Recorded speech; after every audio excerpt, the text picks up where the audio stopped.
Catherine and Dave are on our side. Besides, they'll be gone soon anyway. My hand froze at those words. Hey, you really gonna do this? Do it? That sounds awful. It's an accident, just an accident. John and his wife, Jane, were so engrossed in their conversation that they didn't even notice I was there. My younger son's wife said to me, "Please call the police immediately, Catherine." I immediately dialed 911. I'm Catherine Johnson. I just turned 71 last month. I've spent 50 years as a homemaker alongside my husband. Thankfully, we've had a joyful journey together. We've been blessed with 2 sons. It might seem ordinary, but I truly consider it a blessing. My husband, Dave, is the second-generation owner of a small wholesale company. He took over the company his father founded 20 years ago. Thanks to some loyal clients, the business has been running smoothly. Now, both our sons work at the company as executive vice presidents. Our eldest, John, graduated from a renowned university here in the US. He's always been top of his class and other moms often praised him. I was always so proud during parent-teacher conferences. Even in college, he worked hard and graduated as the valedictorian. After that, he joined our family business, which at the time was led by my father-in-law. He was always a bit too serious, and never seemed to understand how to approach women, so I was worried about his love life. But then, about 10 years ago, he introduced us to a lovely woman named Jane. From what I gathered, she didn't come from a wealthy family. But she always smiled at me and never forgot my birthday. She'd often bring over some home-cooked meals, saying, "I made too much, Catherine." She came across as kind, thoughtful, and smart. They haven't had children yet, but I adore them both. Our younger son, Robert, is a different story. Robert, unlike John, was never academically inclined. But he was always popular with the ladies. During college, he always had a different girl by his side. He barely graduated, and instead of joining the family business, he worked in a general corporation. That's where he met Sarah. Unlike Jane, Sarah is a bit standoffish and only interacts with us when necessary. She's punctual and would send gifts during Christmas and Thanksgiving and visits during holidays. But there's always been a distance. They chose to live in the next town over, buying an apartment. I never felt the warmth in her tone. After working for about 10 years at the corporation, Robert quit and joined our family business. But he's always been quite carefree, giving Dave and John quite a headache. Still, to me, he's my adorable son. I'm sure both John and Robert will continue to do their best for the company. One day, I was shopping alone. Spring was just around the corner. I was looking for some clothes to wear at the company events. Though they call me a full-time housewife, I'm also a director in name. I rarely go to the office, but occasionally I work from home, prepare gifts for our clients, and socialize with the CEO's wife. That's part of my job. Every year, as part of that job, I attend the new employee orientation. Heading to my favorite store in the mall. That's when I spotted a familiar figure. Jane. It looked like her. But she was walking with a man. John should be at work. Maybe I was mistaken, but I couldn't help but watch them. They entered a luxury brand store. I felt relieved. I must have been wrong. Jane is known to be frugal. I've never seen her with designer items before, and both John and Robert earn as much as any regular employee. Sure, they might splurge on special occasions. While John never says anything, Robert often complains to his boss, saying, "My pay is too low. I can't buy anything. I should have switched jobs." Robert also has kids, so his budget's probably tight. Anyway, it just doesn't make sense for Jane, being a full-time housewife, to visit such an upscale store. I made an unpleasant misunderstanding. I felt silly for my mistake and left. Soon after, it was time for our company's new employee orientation. This year, we welcomed 1 mid-career hire and 3 fresh graduates. Though we're not a large company, we hire about this many employees each year. All of them were from different states this year. I hope they'll stay with us for a long time. The orientation went off without a hitch. But there was an issue afterwards. As I approached the CEO's office, I heard Robert arguing with my husband. "This doesn't make sense. You must have done something."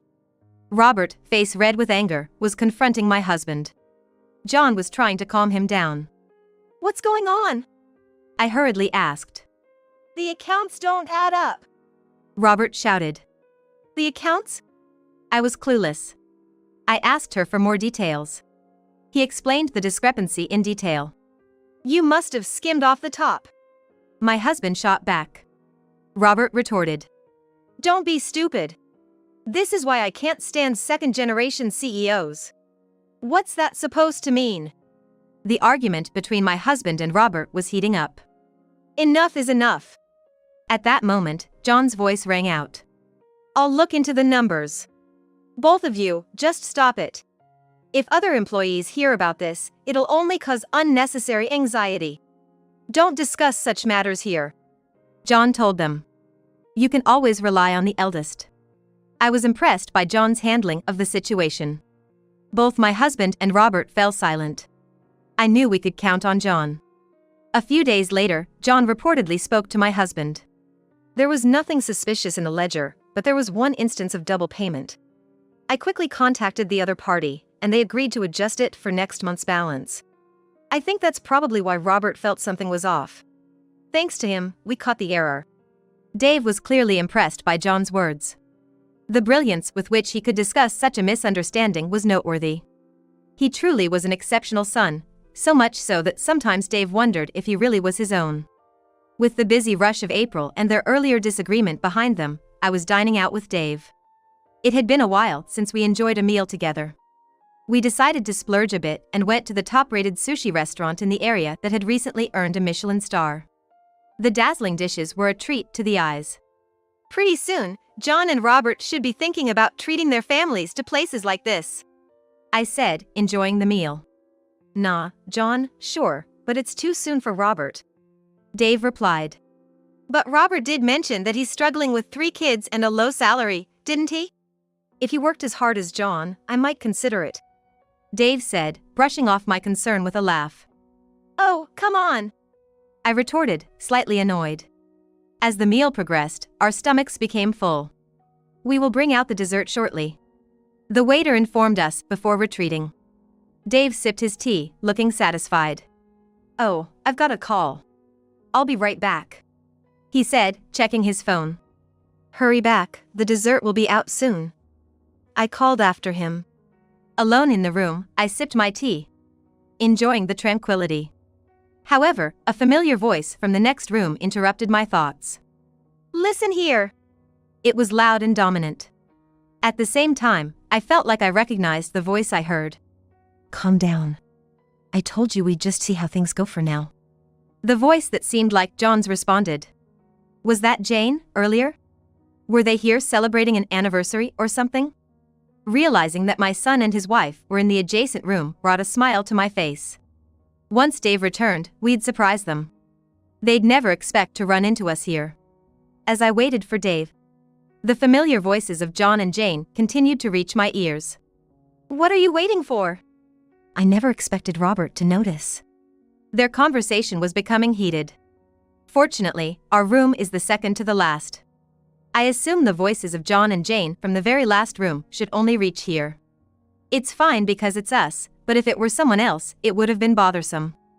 I thought we'd need to be careful. But soon, being careful would be the least of my concerns. Catherine and Dave are on our side. Besides, they'll be gone soon anyway. At that, my hand froze. Hey, you sure we're gonna do this? Do what? That sounds bad. It's just an accident, okay? The two of them were discussing so intently, they probably had no idea I was here. Or that their voices could be heard in the next room. But first, about the money. You can skim off a bit more, can't ya? Last time I said it was a double payment and they bought it, but what am I gonna say if Robert gets suspicious again? I just sat there, stunned, looking up. I didn't want to believe it. John had always been so diligent since he was young. But after hearing their conversation, I turned pale. I was certain. The argument between Robert and my husband after joining the company. It was all because of these two. They had been embezzling company funds. With trembling hands, I called my husband. But either he was on another call or just didn't pick up. Someone I could trust. With that thought, I dialed my phone again. Yes. The person answered the phone right away. Robert? Where are you now? Please come over immediately. Robert, my second son. He must have noticed something was off by the tone of my voice. I'll be right there, he said and hung up. In less than 5 minutes, my husband arrived with Robert and his wife, Sarah. It seems they met outside. He probably told her that I had called for him. What happened? Robert said you called for him. I silenced my husband by placing my index finger to my lips with a shush. The ice cream dessert that had arrived while my husband was on the phone was now melting. I silently pointed to the room next door. The three exchanged glances. They all sat down quietly, focusing on the voices coming from the neighboring room. While my husband was away, I was alone, eavesdropping on a terrifying conversation next door. Time passed, but the two continued their conversation without stopping.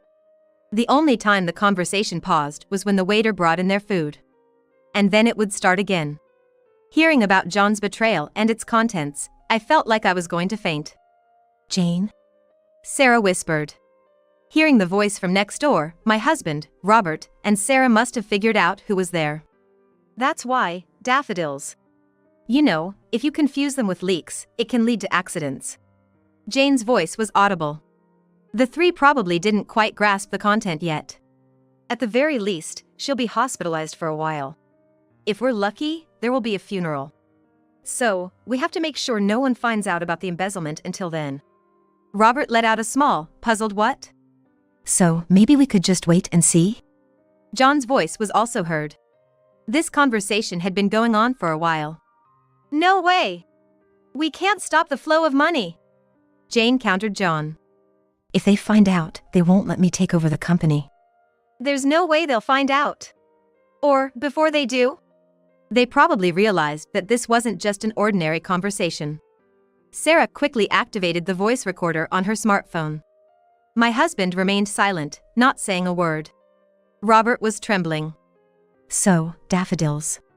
That explains why you're planted in the garden. Yes, that's the reason. I've been bringing in dishes, and it seems they love my cooking.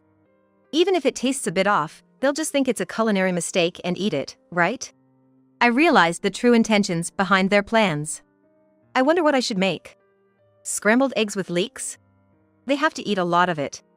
I wonder how much insurance money they have. Jane's cheerful voice was followed by loud laughter. Knowing my dad, he's got a hefty policy. I'll finally be the CEO. It was worth staying quiet and listening to them all this time. John's smug voice. Robert, consumed by anger, stood up. My husband didn't try to stop him. No! The one who stopped him was Sarah. Why? I asked Sarah. She seemed indifferent. She hasn't been very close with us, so maybe it felt like it didn't concern her. But Sarah calmly replied. If we confront them now, it'll play right into their hands. I'm sure both you and your husband would be swayed by John and Jane. My husband and I remained silent. So, what are we supposed to do? They're planning to poison my dad and mom. Robert exclaimed. To which Sarah responded. It's okay. We have evidence. So please, call the police right away. What? I hesitated at her words. Isn't involving the police a bit much? This is a clear case of embezzlement. And they are planning something dangerous. It's a crime. If we let it continue, both you and your husband might. But Sarah's words snapped me back to reality. Right, if we keep this up. The thought sent shivers down my spine. I hurriedly called the police. Sarah explained the situation to the restaurant staff and arranged for our meals to be served slower so that the two wouldn't flee. She also apologized for any inconvenience caused. Without her, Robert, in his heated state, would have probably confronted the couple in the next booth, and I, shocked and drained, would have likely forgiven them without doing anything. After a while, the sound of a police siren could be heard. Upon hearing it, Sarah went outside to guide the police. She told the three of us to wait inside as we probably wouldn't remain calm. We heard voices of Sarah and the police officers. Then, they opened the door to the neighboring room. What's going on? Jane's voice rang out. Sarah? It seemed the couple finally noticed her. John, Jane, I've heard your side of the story. I called the police because I thought it was necessary. Let's discuss this at the station to avoid causing more trouble here. said Sarah in her calm and composed voice, which never sounded more reassuring. What are you talking about? We were just having a regular conversation. Just imagine what my in-laws would say if they knew about this. They probably thought Sarah acted on her own. They mentioned us in their complaints, loudly objecting. Just because Robert isn't becoming the CEO, you called the cops to frame John? Don't lash out on us, Jane shouted. Hearing this from next door, my husband stood up. Dad. Robert turned to look at him. The argument in the neighboring room continued. For now, let's move, suggested Sarah. Following her, an officer asked, "Would you mind coming with us voluntarily?" I don't want to. I haven't done anything wrong, Jane exclaimed. Exactly. No need to go, John added. Oh really? I thought you had some excuse. Anyway, we're going to the police station now to file a complaint. Shall we go? Sarah said that. She must have called out to the police. Both of them don't seem to be feeling remorseful. We had to get up and go to the police station ourselves. I stumbled a bit. Robert was there to support me. Mom, you okay? Yes. Robert had been quite a handful in the past, but he's grown so dependable now. We left the room. In the hallway, there was Sarah talking to a police officer, presumably heading towards the next room. I wonder if John and Jane were further down. Mom, are you there? Hearing our voices, John shouted. He must have finally realized we were there. His voice sounded quite frantic. If you want to make excuses, I'd suggest you come with us. Next time, the police will be coming with an arrest warrant to pick both of you up. Sarah, as always, said this calmly. Both of them seemed to rise at her words. In all the shock, I had completely forgotten, but Sarah had taken care of the check for us. And so, John and Jane were taken to the police station in a patrol car. We followed them in our own car. Upon reaching the police station, John and Jane, who had arrived before us, were seemingly pleading with the police, saying things like "it's a misunderstanding," and "my sister-in-law is mistaken." We could hear them even from outside the room. Another officer led us to a different room. There, I recounted everything I had heard earlier. About the embezzlement of company money. And about preparing to poison us with daffodils. I started crying as I spoke. The officer was very considerate towards me. My husband held me by the shoulders. For the company losses, we'll need you to gather more information by tomorrow and then submit a detailed complaint about the embezzlement and the total damage. Dave responded to the officer's words. More than that, I can't forgive them for trying to harm my husband's parents. Sarah said that very bluntly. I was touched by how much she cared and stood up for us. The officer mentioned that, since they hadn't actually acted on their plans, they couldn't arrest them for attempted murder. However, after listening to the conversation Sarah had recorded, it seems they can arrest them for a preparatory offense. They had actually prepared the daffodils as poison and had been serving us food until now to lower our guard. The pictures I had taken of Jane's dishes would also serve as evidence. I hadn't taken them with that intention, but it's funny how things turn out to be useful when you least expect it. Listening to the officer and hearing Sarah's voice, my initial sadness turned to anger. We need them to be arrested and to reflect on their actions. But more than that, the feeling of betrayal from the son I had raised and his wife I had loved deeply grew stronger. I wish they would see hell. The fact that I thought this scared me. Perhaps thinking this way makes me a bad parent. But maybe it's natural for a parent to feel this way. Robert and Sarah decided it was best we didn't meet John and Jane. My husband was furious and probably didn't want to see them, and they felt I might end up forgiving them if I saw them. That might not be the case.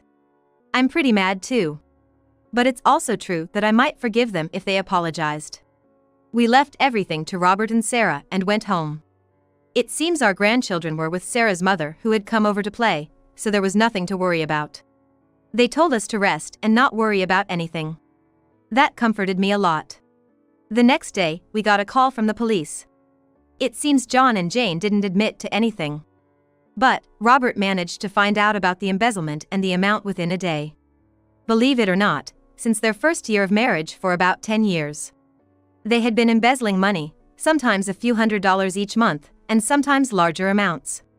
In total, they had taken nearly $200,000. Hearing this, I felt like I was in total darkness. To think I had been deceived for so long. Sarah, who came over to console me, took care of the household chores and contacted the police on my behalf. It seems the kids are still being looked after by Sarah's mom. I feel terrible for causing them such trouble. Dave consulted with the police and filed a complaint.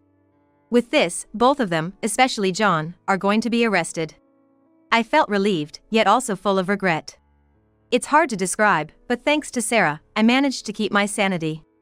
In addition to that, both were arrested on other charges. The planted daffodils and Sarah's recorder served as undeniable evidence. Those two, acting like they didn't know anything. They didn't seem to show any remorse. The embezzlement was a criminal case, and Dave sued both John and Jane. The embezzled money seemed to have been spent by Jane on her male entertainer. Did John know about it? If he did, he's a complete fool. At the trial, the entertainer was called as a witness. Sure, her husband was set to be the next CEO, but I had no clue that money was stolen. I had no feelings for her beyond that of a client. She was just a high-paying customer. Hearing the entertainer's words, Jane lost her cool. But you! You said you wanted to marry me! I supported your business! Jane shouted. What the hell are you talking about? John shouted back. Come on, you've got to know that's just a sales pitch. It's absurd, said the entertainer, dismissing Jane. Serves her right. I couldn't help but almost laugh. From this, it seems John probably didn't know. Apparently, the money was sent to John's not-so-wealthy parents. What a fool, caught by such a silly woman. In the end, both were found guilty. As for Jane, she even got rejected by her beloved entertainer in front of everyone. After the trial, both Sarah and Dave were laughing out loud. Truly, what goes around comes around. I remember seeing Jane at a luxury store before. The man next to her must have been that entertainer. I wish I'd realized then, but well, all's well that ends well. The two were also indicted on other charges. With all the evidence stacked against them, their excuses didn't hold up. Of course, they were found guilty. While they were granted probation for these charges, they received actual prison sentences for the embezzlement. John cried and apologized to me. But I had no intention of forgiving him. He was fired from the company. All insurances and such were changed to have Dave as the beneficiary. My husband made it clear that he's making Dave his successor. John, now jobless, divorced Jane in prison. It's good that he's free from such a woman. I don't want anything to do with John anymore, but blood ties can't be severed. The police said family should support him to prevent reoffending, but John's an adult and that woman's out of the picture. I'm sure he can manage on his own without relying on elderly parents. Trust doesn't come back easily. I don't think I'll ever be able to trust John again in my lifetime. Afterwards, Robert took over my husband's job as his successor. I really owe Sarah a lot. If not for her, this matter might not have been resolved. To show my gratitude, I visited Sarah's home. Granny! My grandchildren ran to me with joy. Sarah said, sorry for the mess, and led me to the living room. It had been a while since I visited their house. But it looked tidy, hardly a mess. I was delighted to see a photo of my 3 grandkids, myself, and my husband displayed. Sarah, I can't thank you enough. I expressed my gratitude. Oh, I've just done what's expected of me, really. Sarah always said this in her usual calm manner. You know, I used to be uncomfortable around you, Sarah. You never really tried to get close to us, did you? That's why. I murmured softly. I knew you felt that way. But that's okay. Sarah responded. I truly care about the both of you. Sometimes, when personal emotions get involved, they might cause discomfort. That's why I believe it's important to maintain a certain distance. It's all for valuing the two of you. Her words deeply resonated with me. Jane always tried to butter me up, and I was foolish enough to dote on her. But I was truly foolish not to notice Sarah's sincere feelings towards us. Granny, look! A gift! My youngest grandchild, and exclaimed and handed me a folded paper. I made it with Mommy before you came. I told her I wanted to make you a present and she helped me. The small origami wasn't perfect, with some edges misaligned. But I cherished that simple piece of art dearly. Oh, and thank you. Granny is really happy. I'll treasure it. My words seemed to delight Anne. I'm glad Robert married Sarah. With her around, I know Robert and my grandchild are in good hands. Sarah, thank you so much. Let's keep supporting each other, okay? My grandchild, looking puzzled at my words, smiled with a twinkle in her eyes, seemingly influenced by my joy.